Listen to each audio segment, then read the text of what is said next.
दोस्तों आज एक वीडियो बहुत तेजी से वायरल हो रहा है। कहा जा रहा है कि संभल के एक सीईओ ने बयान दिया है कि जो लोग सीना पीटेंगे या ऐसा काम करेंगे उन्हें ईरान भेज दिया जाएगा, उनकी रील नहीं रीला बना दिया जाएगा।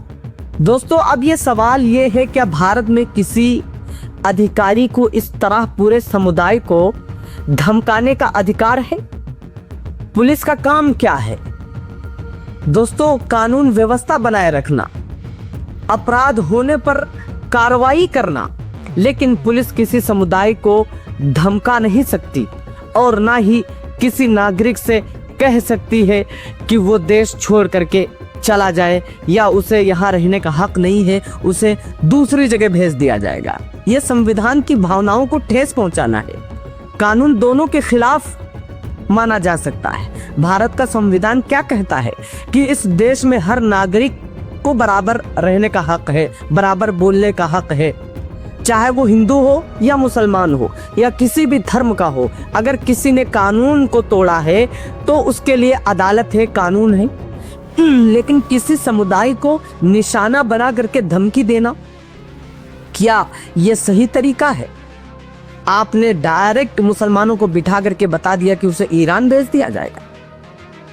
और सबसे बड़ी बात है कि जब दुनिया में कहीं किसी के साथ अन्याय होता है तो उसका गुस्सा अपने ही देश के लोगों पर निकालना क्या न्याय कहलाएगा?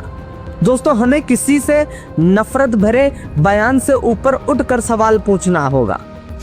हमारा हक है कि हम सबसे सवाल पूछें, क्योंकि भारत की असली पहचान भाईचारा, इंसाफ और संविधान है।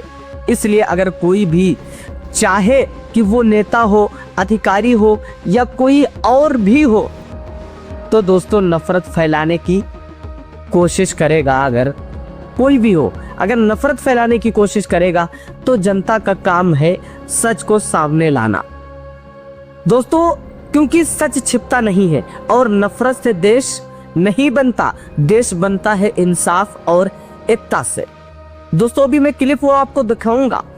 आज मैं आपसे एक और सवाल सीधा सा पूछना चाहता हूं कि जब बांग्लादेश में हिंदुओं के साथ गलत हुआ, उनको मारा पीटा गया, उनके घरों को बताया जा रहा है कि जलाया गया, अगर तब भी खबरें आ रही थी, तब भारत में कई जगह गुस्सा दिखाया गया, पुतले जलाए गए, मुसलमानों को बुरा भला कहा गया। उस कंट्रीज में हिंदुओं के साथ गलत हुआ, भारत के मुसलमानों को गाली खानी पड़ी, अपनी नाराजगी जताई भारत के मुसलमानों पर। किसी ने उन्हें देशद्रोही कहा नहीं। लेकिन आज अगर कुछ मुसलमान ईरान के नेता अली खामनाई के लिए दुख या विरोध जता रहे हैं तो अचानक उन्हें गलत ठहरा दिया गया, देशद्रोही कहा जाने लगा, रील नहीं उनका रीला बना दिया जाएगा। तो बहुत सारे लोगों को ना उनको खुजली इस बात की मची है कि साहब झगड़ा तो हो रहा है ईरान के इजराइल के बीच में, और वो बीच में ना अपनी टंगड़ी घुसाए पड़े हैं। भाई अगर इतनी दिक्कत है तो आप बैठ जाओ जहाज में, जब जहाज लेने जा रहा है वहां ईरान में फंसे हुए भारतीयों को, तो जहाज में बैठ जाओ और चले जाओ और जाओ लड़ो ईरान की तरफ से, लौट के आ जाओ। लेकिन किसी दूसरे दो देशों के बीच में झगड़ा हो रहा है और उस झगड़े का अगर हमारे देश में कानून व्यवस्था पर कोई असर पड़ेगा तो हम फिर इलाज करेंगे बहुत बढ़िया वाला। कहीं पर किसी भी प्रकार का किसी नमाज में, अलविदा की नमाज में या जुमे की नमाज में कोई भी किसी प्रकार के किसी देश के विरोध में, किसी के विरोध में कोई स्लोगन, कोई पट्टी, कोई नारा ये नहीं होना चाहिए। हम हिंदुस्तानी हैं, हम भारतीय हैं, हम यहाँ सुकून से रह रहे हैं। दो देशों के बीच में, चार देशों के बीच में जो लड़ाई हो रही है वो उनके अपने अंतर्राष्ट्रीय। तो सवाल ये है, क्या विरोध करने का अधिकार सिर्फ एक समुदाय ही को है? भारत का कॉन्स्टिट्यूशन ऑफ इंडिया क्या कहता है दोस्तों? कहता है कि हर नागरिक को अपनी बात रखने और शांतिपूर्ण विरोध करने का अधिकार है, चाहे किसी भी कास्ट का हो। सबको हक है, सबको राइट है अपनी बात करने का। तो फिर एक ही देश में एक ही संविधान के तहत दो अलग अलग पैगाम क्यों दिए जा रहे हैं? अगर हिंदू समुदाय कहीं अन्याय के खिलाफ आवाज उठाए तो वो भावनाएं हैं, लेकिन अगर मुसलमान वही करे तो वो देशद्रोही कैसे बन जाता है? दोस्तों ये जो मुसलमानों के साथ खेला खेला जा रहा है अब दुनिया जान चुकी है। सच क्या है हर किसी को पता है। सच यही है कि न्याय का पैगाम पैमाने सबके लिए एक जैसा होने चाहिए, क्योंकि भारत की असली ताकत नफरत नहीं बल्कि बराबरी और इंसाफ है। आपको अगर सीओ का लक़ब दिया गया है, आपको अगर पावर दी गई है, तो आप इंसाफ के साथ खड़े हों, अन्याय करें।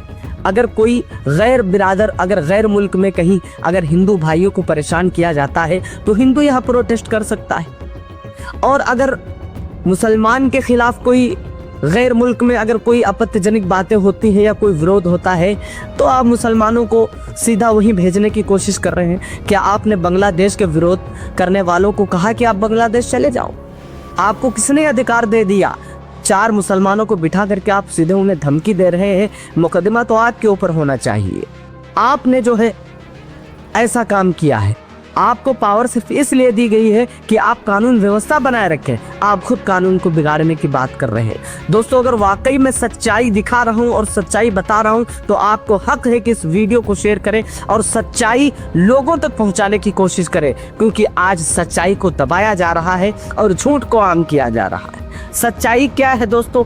आपका हक है कि सच्चाई को आगे बताएं और आपका हक है कि आप एक दूसरे से अपनी सच्चाई को बयान करें और सवाल पूछें। यह राइट है आपका, यह संविधान आपको इजाजत देता है। दोस्तों, मिलते हैं एक और वीडियो के साथ।